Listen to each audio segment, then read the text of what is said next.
கடவுள் அருள் டிவி நேயர்களுக்கு astro KS ஐயங்காரின் பணிவான நமஸ்காரங்கள். வார பலன் 25/11/2024 1/12/2024 வரை உண்டான வாரத்திற்கு மேஷம் முதல் மீனம் வரை எப்படி இருக்குது அப்படின்றத பார்க்கலாம். இந்த வாரத்தில் வரக்கூடிய கோல்சாரம் அப்படின்னு சொல்ல போனால் ரிஷபராசியில் குரு வக்கரகதியில், கடகராசியில் செவ்வாய், கன்னியில் கேது.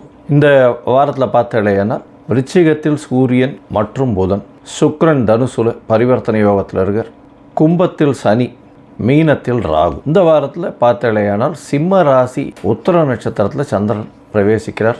சந்திரன் இருக்கார். இந்த வாரத்தில் அதிவேகமாக செல்லக்கூடிய கிரகமான சந்திரன் உத்திர நட்சத்திரத்தில் இந்த வாரத்தை ஆரம்பித்து இந்த வாரத்தில் கேட்ட நட்சத்திரம், அதாவது ஜேஷ்டா நட்சத்திரம்னு சொல்லக்கூடிய விருச்சிக ராசி வரலும் போகிறார். இது இந்த வாரத்தினுடைய கோல்சாரம், கிரகச்சாரங்கள். இந்த வாரத்தில் வரக்கூடிய விசேஷ நாட்கள் ஒன்று பார்த்தீங்கன்னா 26ஆம் தேதி அன்னைக்கு ஏகாதசி, 27ஆம் தேதி அன்னைக்கு திருதினஸ்பிருகு அப்படின்னு ஒன்று இருக்கும். அதாவது துவாதசி அன்னைக்கு. திருதினஸ்பிருகு அப்படின்னா ஒரே திதியோ ஒரே நட்சத்திரமோ 3 நாட்கள் வர்றது திருதினஸ்பிருகுன்னு சொல்லக்கூடியது. சுபகாரியங்களும் இந்த காலகட்டத்தில் பண்ணுறது கிடையாது. திருதினஸ்பிருகு 3 நாள் வரக்கூடிய நட்சத்திரமோ திதியோ இருந்ததே ஆனால் அதில் பண்ணுறது வழக்கம் இல்லை. 28ஆம் தேதி மாலை ஒரு 5:45 6:15 வரலும் பார்த்தோம்னா பிரதோஷ காலம்னு சொல்லக்கூடிய சிவன் கோயில் எல்லாத்துலேயும் அந்த பிரதோஷத்துக்கு விரதம் இருந்து சிவபெருமானுடைய தீபாராதனைகளை தரிசித்து அதுக்கப்புறம் தான் பிரதோஷ விரதத்தை முடிப்பார். இந்த பிரதோஷத்தில் பார்த்தலையானால் தேய்பிரை பிரதோஷம். அதனால் என்கிட்ட இருக்கக்கூடிய கஷ்டங்கள் நீங்கணும்னு நினைக்கக்கூடியது பிரதோஷத்தின் மூலியமாக உங்களுக்கு கிடைக்கக்கூடிய நல்ல ஒரு விஷயமாக இருக்கும். அதாவது குழந்தை பிராப்தி இல்லாதவர்களுக்கு குழந்தை பிராப்தி தேவை, பண கஷ்டம் இருக்கிறவர்களுக்கு பண கஷ்டம் நீங்கணும்னு நினைக்கணும். அதை தவிர நல்ல ஏற்றமான பொருளாதாரமும் நல்ல ஒரு ஏற்றமான ஆன்மீக பயணமும் இருக்கணும்னு நினைக்கிறவர்களுக்கு நிச்சயமாக வரும். உடல் நோய்கள் இல்லாமல் இருக்கணும். இதெல்லாம் வேண்டிண்டு பிரதோஷ கால விரதம் இருப்பாள்.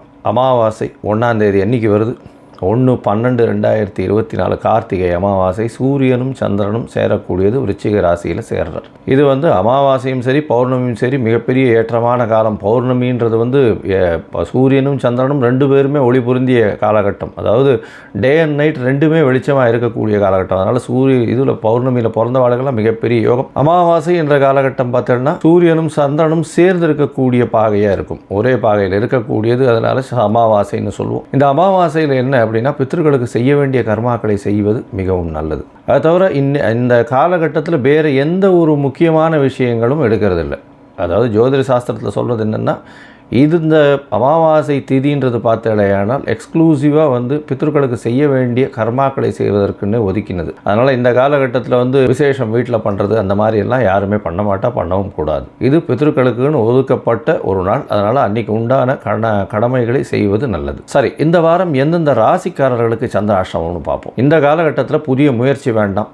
தேவையற்ற, அதாவது யாருக்கும் ஜாமீன் கையெழுத்து போடுறது அந்த மாதிரியான விஷயங்கள் பண்ணாதீங்க. தேவையற்ற காசிப்பிங்ஸ் பண்ணாதீங்க. அதாவது எந்த ஒரு விஷயத்துக்கும் டக்குன்னு ரியாக்ட் பண்ணி இந்த மாதிரியான விஷயங்களில் இருக்காதீங்க. பொறுமையாக இருக்கிறது ரொம்பவும் நல்லது. அது தவிர வெளியூர் வெளிமாநில பிரயாணங்களை தவிர்க்கிறதும் நல்லது. ஒருவேளை பண்ண வேண்டிய கட்டாயம் இருக்குது, அதாவது நீங்கள் ஒரு டெசிஷன் எடுத்தே ஆகணும் அந்த காலகட்டத்தில் அப்படின்னா சந்திர பகவானுக்கு உண்டான எளிய பரிகாரம்னு சொல்லக்கூடியது அகத்திக்கீரைக்கட்டு. ஏன்னா துவாதசியும் வருது இந்த வாட்டி. அகத்திக்கீரைக்கட்டு அருகில் இருக்கக்கூடிய கோசாலையில் வாங்கி பசுமாட்டுக்கு கொடுங்க. உங்களுடைய சந்திராஷ்டமத்தின் தாக்கமும் குறையும். அதனால் கோசாலையில் கொண்டு போய் அகத்திக்கீரை கட்டு கொடுக்கறது பெரிய ஏற்றத்தை கொடுக்கும். சரி, இந்த வாரம் 25/11/2024 1/12/2024 வரும் உண்டான வாரத்தில் என்னென்ன பலன்கள்னு பார்ப்போம். அதற்கு முன்னாடி என்னுடைய மொபைல் நம்பர் கீழே ஸ்க்ராலிங்கில் உங்களுக்கு அஸ்ட்ராலாஜிக்கல் இது வேணுமே ஆனால், அதாவது கன்சல்ட் வேணும்னா எனக்கு ஃபோன் பண்ணுங்க. இப்போது மேஷம் முதல் மீனம் வரை 25/11/2024 1/12/2024 வரை உண்டான பலன்களை ஒன்றா பார்க்கலாம். ரிஷபம், கிருத்திகை, ரோகிணி, மிருகசீரிஷம் இந்த 3 நட்சத்திரம் 9 பாதங்களை கொண்ட ராசி ரிஷபராசிக்காரர்கள் நல்ல ஒரு ஏற்றமான காலமாக இருக்குது. ராசிநாதன் பரிவர்த்தனையில் ஆட்சி பெற்று போயிருக்கிறது பெரிய ஏற்றத்தை கொடுக்கக்கூடிய காலகட்டம். இதன் மூலியமாக பார்த்தடையானால் ராசிநாதனே ஆட்சி பெற்று போகிறதுனால நினைத்த காரியம் நினைத்த இடத்தில் நினைத்த நேரத்தில் நடக்கக்கூடிய காலகட்டமாக அமையிறது.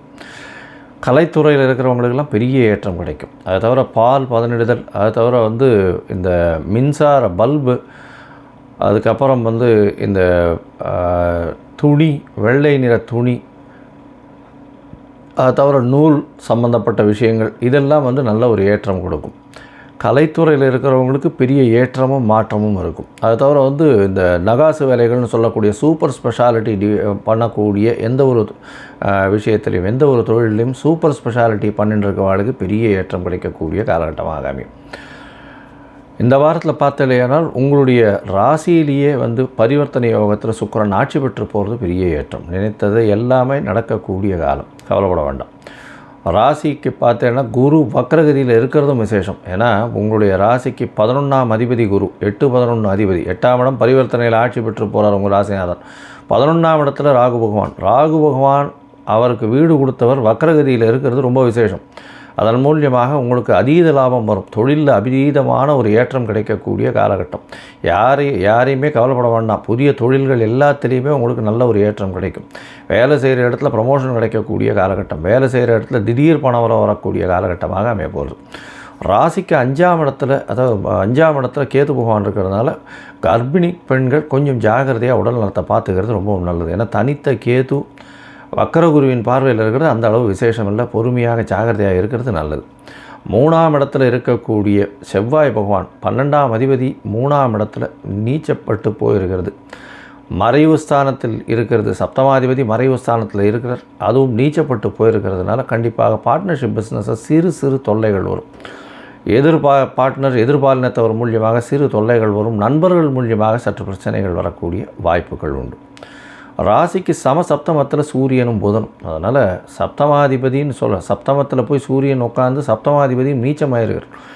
அதனால் நண்பர்களோட பேசி உறவாடும் போது ஜாகிரதையாக இருக்கும். அதை தவிர வந்து 5ஆம் அதிபதி 7ஆம் இடத்துல இருக்கிறதுனால காதல்களில் பிரச்சனைகள் வரக்கூடிய வாய்ப்புகள் நிச்சயமாக உண்டு. வக்கர குரு வேறு பார்க்குறார். அதனால் நிச்சயமான பிரச்சனைகள் இருக்கும். இருந்தாலும் திருமண வாய்ப்புகள் நிச்சயமாக உண்டு, கவலைப்பட தேவையில்லை. ஏன்னா பரிவர்த்தனையில் ஆட்சி பெற்று போன சுக்கிரன் இருக்கிறதுனால கண்டிப்பாக திருமண யோகம் உண்டு. உங்களுடைய ராசிக்கு பார்த்தலையானால் 8ஆம் இடத்தில் மறைந்த சுக்கிரன் இருக்கார். அவர் ஆட்சி பெற்று போகிறார். பரிவர்த்தனையில் பெரிய யோகத்தை கொடுக்க போகிறார். 10ஆம் இடத்தில் சனி பகவான். இந்த ராசிக்கும் சரி இந்த லக்னத்திற்கும் சரி, அதாவது சுக்கிர லக்னங்களுக்கு சனி மிகப்பெரிய யோகர்.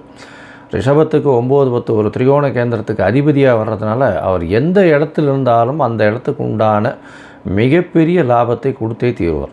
சனி கொடுத்தால் எவ்வளோ கடுப்பார்ன்ற மாதிரி அவர் சனி கொடுக்க ஆரம்பித்தார்னா எல்லா விஷயத்தையும் கொடுத்துருவார். அதனால் 10ஆம் இடத்தில் தொழில் ஸ்தானத்தில் அவர் ஆட்சி பெற்று போயிருக்கார். அது வந்து சசயோகம்னு வேறு சொல்லக்கூடியது. 10ஆம் இடத்தில் போய் இருக்கிறது பெரிய ஏற்றத்தை கொடுக்கும். முதலாளிகளுக்கு வந்து இன்னும் 10 பேரை வேலைக்கு போட்டு வேலை செய்யக்கூடிய வாய்ப்பு வரும். இருந்தாலும் வேலையாட்கள் கூட பிரச்சனைகள் இருந்துட்டு கொண்டே தான் இருக்கும். அதாவது சம்பளத்துக்கோ இல்லைன்னா வேலை செய்கிறதுல அதாவது என்ன சொல்கிறது, நினைத்த மாதிரி வேலை செய்யலைன்ற பிரச்சனைகளோ வந்து கொண்டே தான் இருக்கும். இந்த வாரத்தில் பார்த்தோம்னா உங்களுடைய ராசிக்கு 11ஆம் இடத்துல ராகு பகவான் 11 இருக்கிறது ரொம்ப விசேஷம். இதன் மூலியமாக பார்த்தலையானால் எல்லா விதமான நினைத்த காரியங்கள் வெற்றி பெறக்கூடிய வாய்ப்புகள் உண்டு. இந்த வாரத்தில் உங்களுடைய ராசிக்கு சந்திர பகவான் 4ஆம் இடத்துலேருந்து ஆரம்பிக்கிறார். அதாவது 25/11/2024 1/12/2024 வரலும் உண்டான காலகட்டத்தில் 25ஆம் தேதி கார்த்தால ஒரு 8 மணி வரலும் சந்திர பகவான் உங்களுடைய ராசிக்கு 4ஆம் இடத்துல இருக்கார்.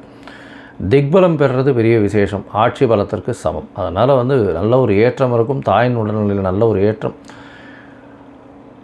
அதை தவிர படிக்கக்கூடிய மாணவர்களுக்கு நல்ல ஏற்றம் இருக்கக்கூடிய காலகட்டம். இருந்தாலும் சனியின் பார்வையினால் சற்று பின்னடைவு இருக்கக்கூடிய வாய்ப்பு உண்டு. ராசிக்கு 5ஆம் இடத்துல சந்திர பகவான் போகிறார். கேதுவோட சம்பந்தம், குருவின் பார்வை, வக்கர குருவின் பார்வை இருக்கிறதுனால சிறு தொல்லைகள் தாயின் உடல்நிலையில் வரும். அதை தவிர வந்து மனசு கொஞ்சம் கிளேசம் இருக்கக்கூடிய வாய்ப்புகள் உண்டு. இந்த விஷயத்தை செய்யலாமா வேணாமான்னு யோசிச்சுட்டே இருப்பீங்க.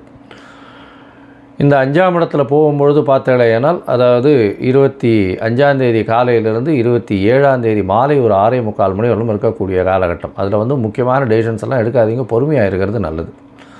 உங்களுடைய ராசிக்கு 6ஆம் இடத்துல சந்திர பகவான் போகிறார். சந்திர பகவான் 6ஆம் இடத்துக்கு போகிறது வந்து 27ஆம் தேதி மாலை 6:45 30ஆம் தேதி கார்த்தால வரலும் இருக்கார்.